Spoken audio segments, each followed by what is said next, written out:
Cannon House Office kính chào và cảm ơn tất cả quý vị là những người đang tích cực chiến tranh cho nhân quyền Việt Nam.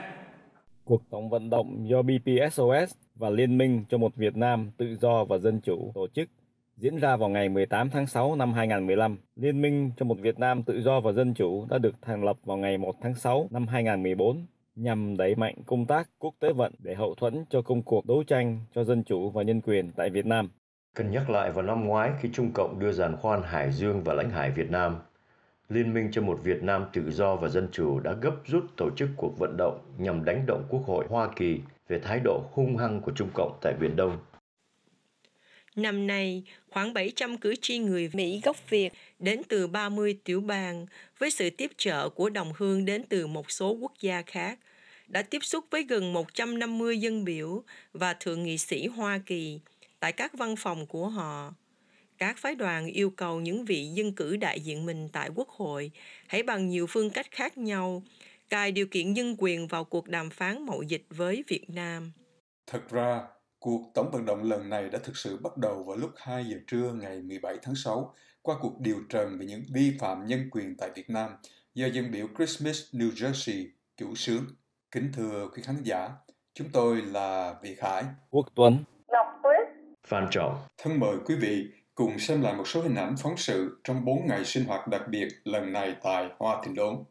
Trên 20 tiếng lái xe từ Oklahoma, anh Phạm Vũ Quang đã 4 lần tham dự vận động nhân quyền tại Washington DC cho biết.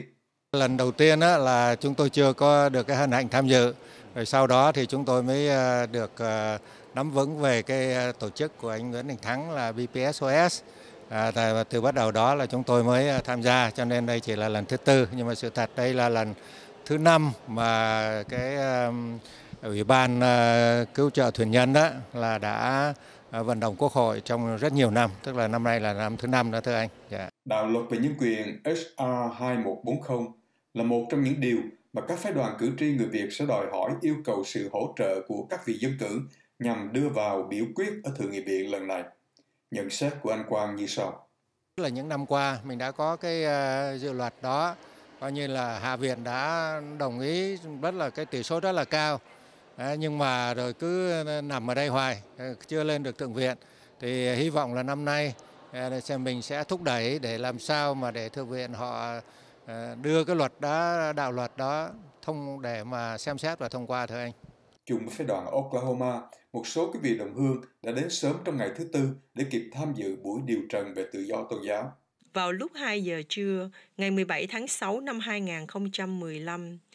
Chủ tịch Chris Smith, New Jersey, thành viên của Ủy ban Ngoại giao Hạ viện và là Chủ tịch Tiểu ban Nhân quyền Toàn cầu, đã cùng các thành viên khác của tiểu bang, bao gồm dân biểu Dana Rohrabacher, California, dân biểu Kurt Clausen, Florida, dân biểu Mark Meadows, North Carolina và dân biểu Alan Lowenthal, California, đã mời các nạn nhân và những người ủng hộ nhân quyền đấu tranh cho quyền tự do cơ bản, bao gồm quyền lao động, báo chí và quyền tham gia chính trị của đồng bào Việt Nam, đến để làm chứng tại phiên điều trần của Quốc hội. Những vị khách mời đến làm chứng tại phiên điều trần gồm có tiến sĩ Nguyễn Đình Thắng, giám đốc điều hành Bo People SOS, cũng là phát ngôn viên cho Liên minh của một Việt Nam tự do và dân chủ, tiếng Anh được gọi là Coalition for a Free and Democratic Vietnam, CFDV. Ông cho biết như sau. Vâng, cái nội dung chính yếu của ngày hôm nay là cập nhật cho Hạ viện Hoa Kỳ và Quốc hội Hoa Kỳ nói chung biết về những cái diễn tiến đang xảy ra Việt Nam về vấn đề vi phạm nhân quyền, đặc biệt là vi phạm tự do tôn giáo ở Việt Nam. Xin tiến sĩ cho biết thêm là những người nhân chứng điều trần ngày hôm nay là gồm những ai ạ? Dạ vâng, nhân chứng người thứ nhất rất là đặc biệt đó là bà Đoàn Thị Hồng Anh. Đây là vị người quả phụ mà chồng đã bị tra tấn đến chết năm 2010 trong cái vụ mà đàn áp sứ đạo Cồn Dầu mà rất nhiều người biết đến. Bà Hồng Anh đã được xét là tị nạn và mới đến Hoa Kỳ định cư từ Thái Lan. Người thứ hai đó là cá nhân chúng tôi trình bày tổng quát về cái dự thảo luật về tôn giáo và tín ngưỡng ở Việt Nam hiện nay. Có nhiều cái điều khoản rất là bất cập, rất là vi phạm những cái nguyên tắc quốc tế về tự do tôn giáo. Và thứ ba đó là điếu cày, tức là blogger điếu cày là anh Nguyễn Văn Hải. Và thứ tư đó là mục sư Nguyễn Mạnh Hùng của Hội Thánh Tin Lành Mennonite.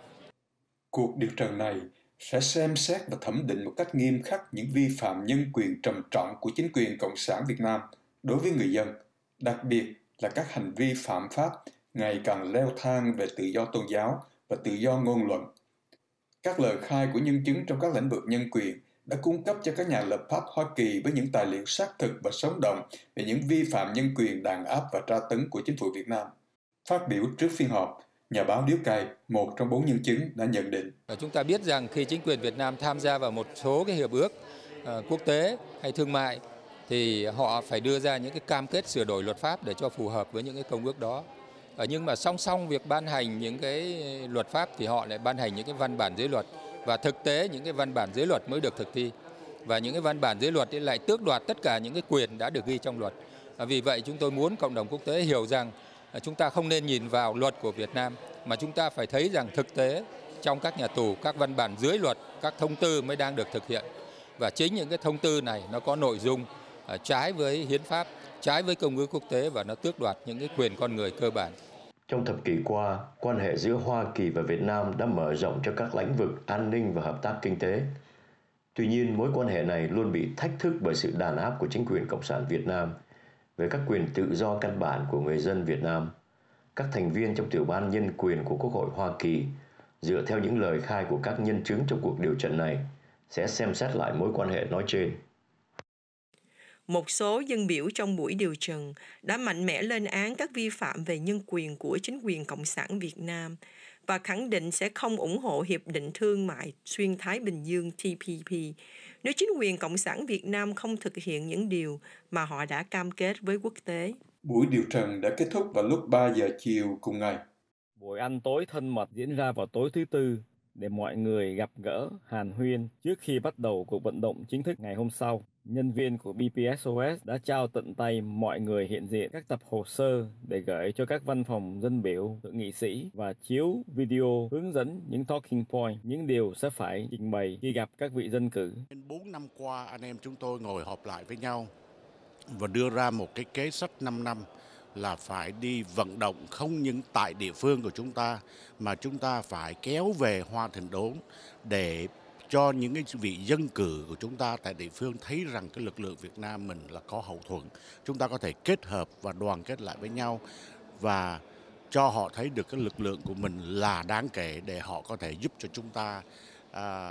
đạt được những cái ý nguyện như là gài dân chủ và tự do tôn giáo vào trong cái TPP này. Kính thưa quý vị, chúng tôi là thông tin viên của CFDV Channel. Phan Trọng xin kính chào quý vị. Người đến bên cạnh chúng tôi là nghị viên của thành phố Garden Grove, anh Bùi Thế Phát. Kính chào anh Phát. Vâng, xin kính chào anh Trọng và kính chào tất cả các quý khán giả của đài CF. Anh CFDV có nghĩa là Coalition for Democratic and Freedom of Vietnam, là liên minh cho một Việt Nam tự do và dân chủ,